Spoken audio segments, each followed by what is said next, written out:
Pardon the interruption, but I'm Mike Wilbon. It's National Tell the Truth Day. Tony, you got any confessions you'd like to make? I'm Tony Kornheiser. I'm not really in my attic.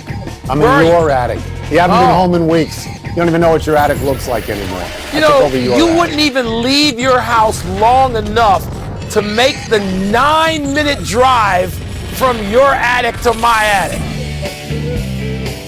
Well, if it was really 9 minutes, I would do it, but it's more like 21 minutes. Welcome to PTI, boys and girls. Stop it. In today's episode, Aaron Rodgers and Bryson DeChambeau win, Sha'Carri Richardson gets passed over, and Roger Federer goes out. But we begin today with Phoenix rather easily beating Milwaukee last night in Game 1 of the NBA Finals, even with Giannis Antetokounmpo playing 35 minutes and playing well. Chris Paul and Devin Booker combined for 59 points and 15 assists. It's the fourth straight time in these playoffs that the Suns have won Game 1. Wilbon, is Chris Paul a problem that the Bucks can solve? Tony, I don't know about solve, but they got to do better. They have to do better than that. They can't put these bigs out there. PJ Tucker, who's fabulous against bigger guys, and Brook Lopez, who's a fine defender, particularly at the rim, and Bobby Portis, who should have been playing on Kevin Durant a little more than he was, like at all. But Tony, they can't guard Chris Paul. And you know, I talk about all the time how the dumb things that the Bucks do and how I don't understand what they're doing one night to the next. So this is one where, forget about my opinion. I'm watching with Isaiah Lord Thomas and Avery Johnson. I sat between two great cerebral point guards last night. And they are pointing out to me how insane these defensive switches are and how Chris Paul is going to hunt them and abuse them. And in live time, before each thing happened, I look at each one of them and go, my God, you guys still could be playing this game in terms of mentally, and they know what Chris Paul's going to do. So Milwaukee's got to figure out something, and they can't have those guys switching off onto Chris Paul. Will Coach Bud and Milwaukee do that? They'll be better. They'll be better. Are they going to solve Chris Paul? I don't see that.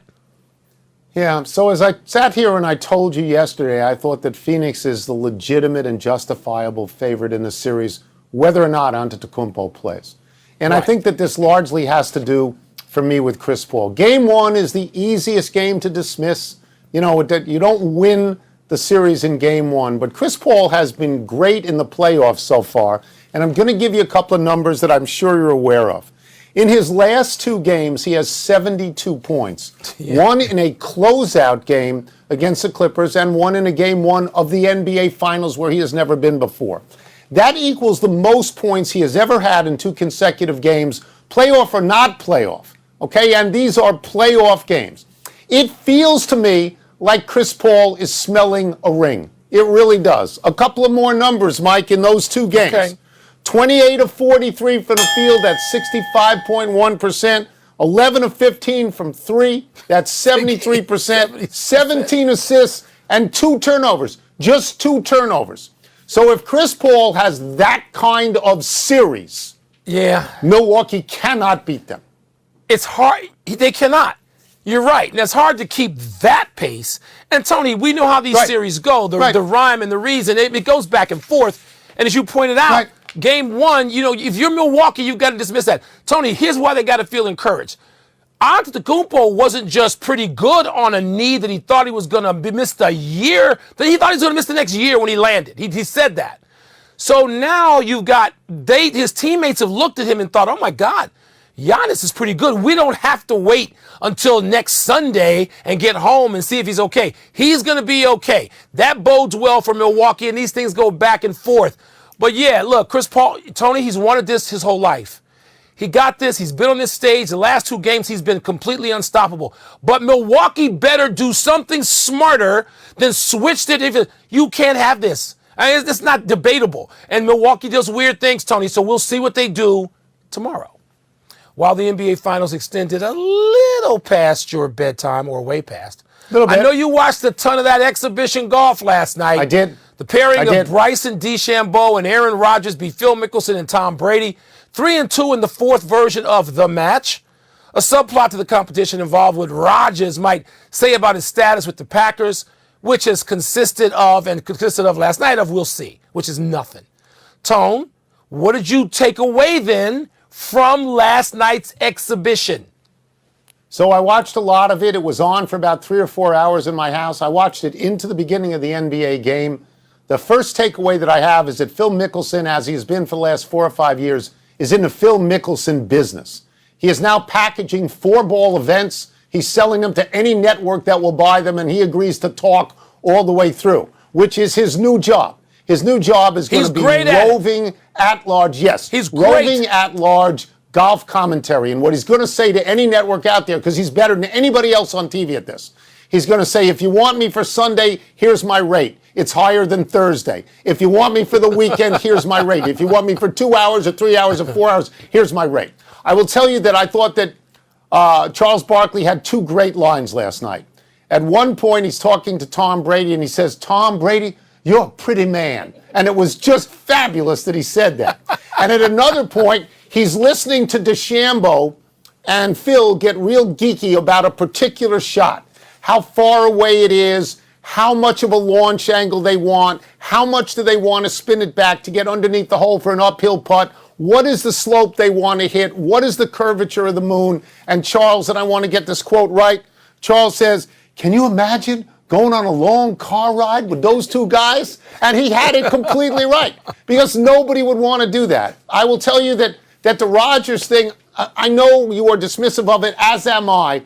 But Mike, if you watched it last night, the last thing on earth you would think is that Aaron Rodgers is going to quarterback the Packers next year. It's the last thing. And in fact, Phil and Brady took a shot at him. Phil at one point said to Brady on a particular shot, this is the 4th quarter. We need a touchdown. We're not going for a field goal. And Mike, you know exactly what they were referring to with Aaron Rodgers at that point. There's only 2 things I cared about. One is the beauty of that golf course. This is why you have to get the hell out of the mid-Atlantic and venture west, young man. Go west. Have you ever played a more beautiful golf course than that? No, I'm going to answer for you because you played them all. I mean, it was gorgeous. It's stunning. Gorgeous. The views from I cared about that. I don't care about this story, even though I love Aaron Rodgers and he continues to be probably my favorite quarterback. I don't care about that story. That story's gone nowhere. They can talk about it on every network and ESPN2 every day at this hour and this show and that show, and the story hasn't moved. It doesn't mean a damn thing. Let me give you the lasting visual let me get my last sentence. Let me give you my only sentence that matters. Charles Barkley, get out of there, get out of the exhibition golf, and get to the desert where people love you. People last night are going, what is Charles doing in Montana?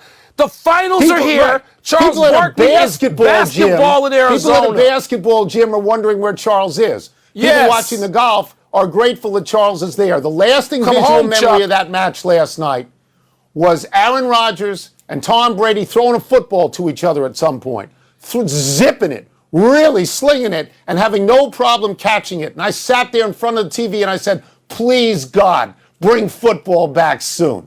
Sha'Carri Richardson will not run in Tokyo. You're such a USA shield Track and for the Field shield. Left her off the roster for the relay, saying she violated the anti-doping rules. And even though the rule may be antiquated regarding marijuana, it's the rule. And that changing it now would be unfair to the others in the trials. Wilbon, do you agree? Tony, I don't know. I mean, this story has me in 2 places. I mean, first of all, yeah, there's some rules that are antiquated. Yes, I think I agree the rule is antiquated. But as she says, almost matter of factly, she knew the rule. She understands it. I mean, we know the rule. Should the rule still be there? No, no, because the country has spoken and continues to speak about this state by state, saying we're not having this anymore. It's not going to be illegal. And so once the United States of America, state by state, says this, then, USADA and WADA and all these agencies, then they need to get with the program. But we've seen this in the NBA with the protocol for COVID.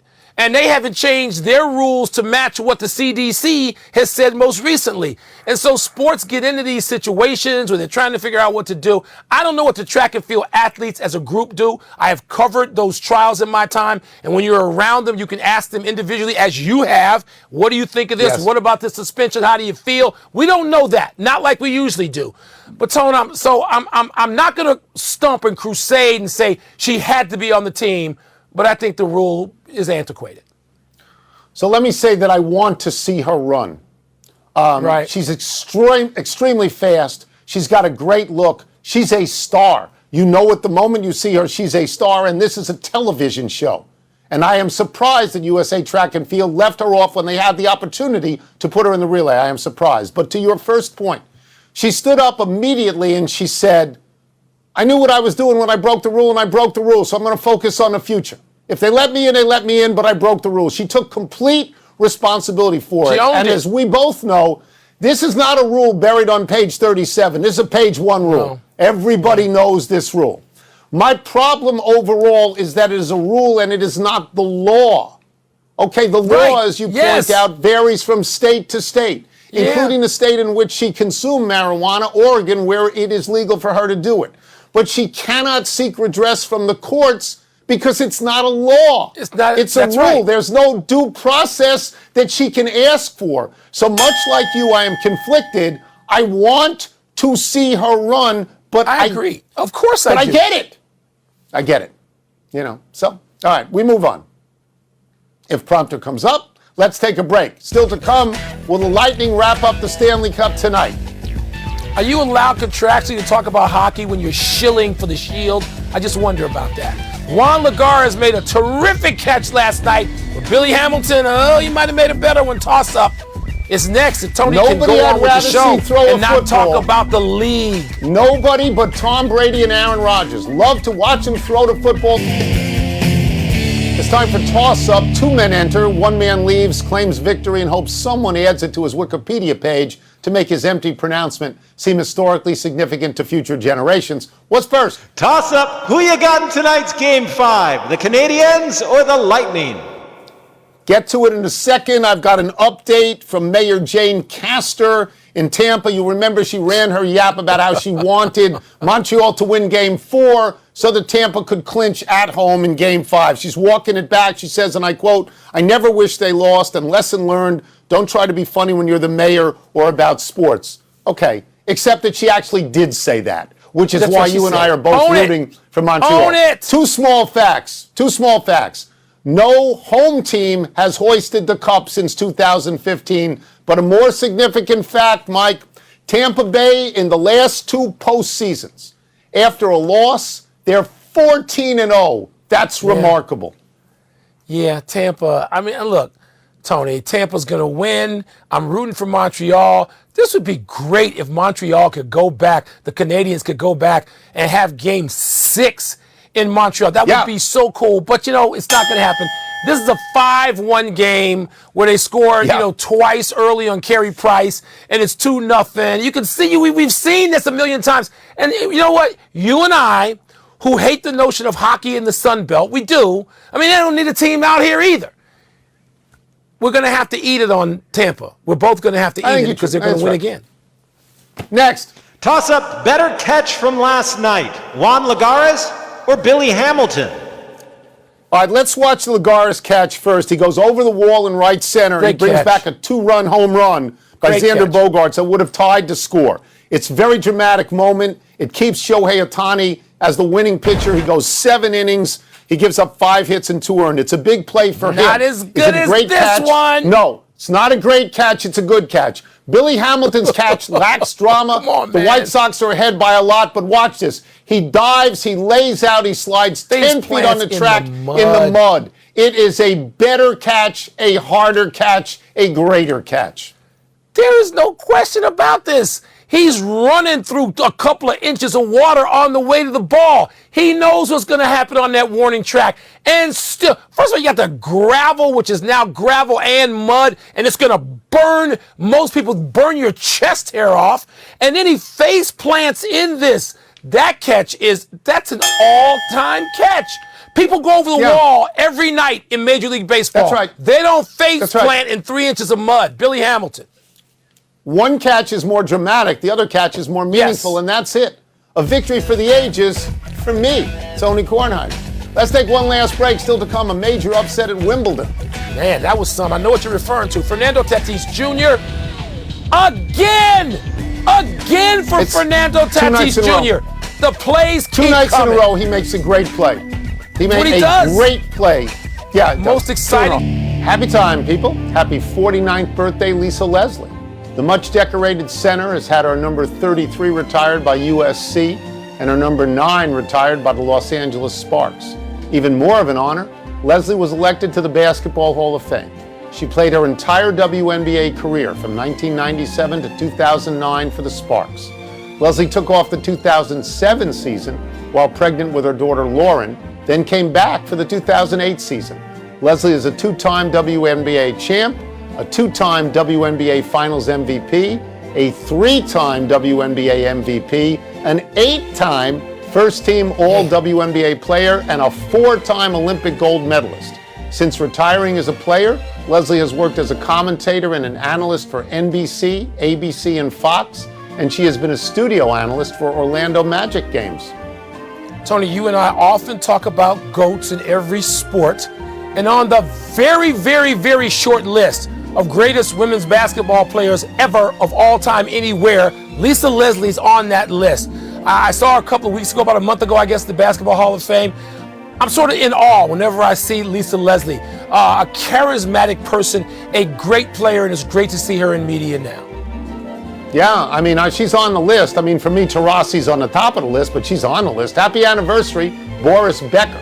On this day 36 years ago, the 17-year-old West German became the youngest player and the first unseeded player to win the men's draw at Wimbledon, beating big-serving Kevin Curran in the final. I remember this because I was there. Becker was amazingly athletic and acrobatic.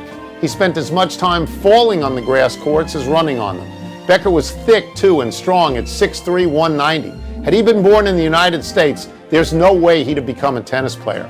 Some high school football coach would have looked at him and said, "Son, grab this helmet, you're my tight end." On the way to beating Curran, the 8th seed, Becker beat Anders Jared, the 5, Tim Mayotte, the 16, and Joachim Nystrom, the 7. Becker won 3 Wimbledons, 2 Australian Opens, and 1 U.S. Open. Tony, I'm going to say linebacker, not tight end. I mean, Becker is the only tennis player I can think of that I would describe as rambunctious. I mean, he was just powerful. You wouldn't want to waste all that. I know tight end position today, these guys were great. Linebacker, because Becker would have wanted to destroy somebody, and he probably could have. Really thick. Happy trails, Starlin Castro. It's the top of the second in a scoreless game last night, Nats and Padres. Castro's on second, and he's going to score on Yan Gomes' hard shot to the left field corner.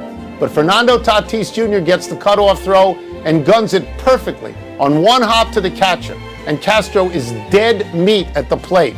Tatis threw that ball 98.5 miles an hour. And if you think that was a good play, here's another one by Tatis from the night before. It's the top of the 8th. The Nats are up 6-5. They have a runner on second.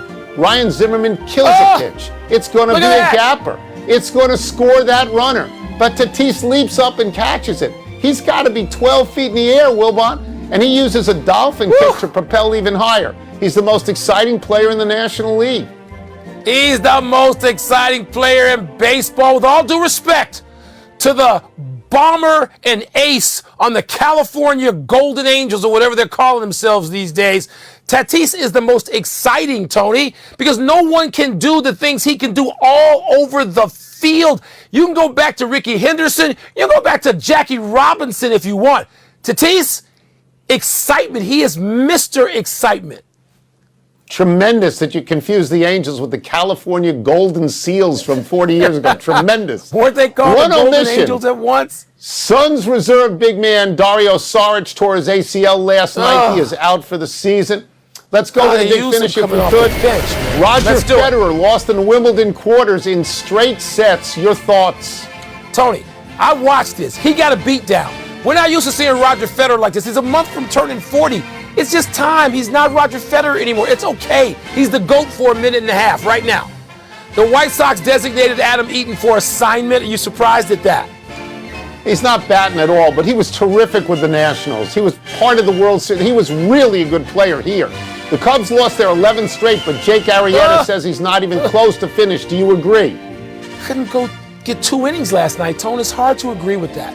Brazil and Argentina going to meet in Saturday night's Copa America final. Is that a big deal? Certainly a big deal in South America. These teams are World Cup champions. They're the best 2 teams there.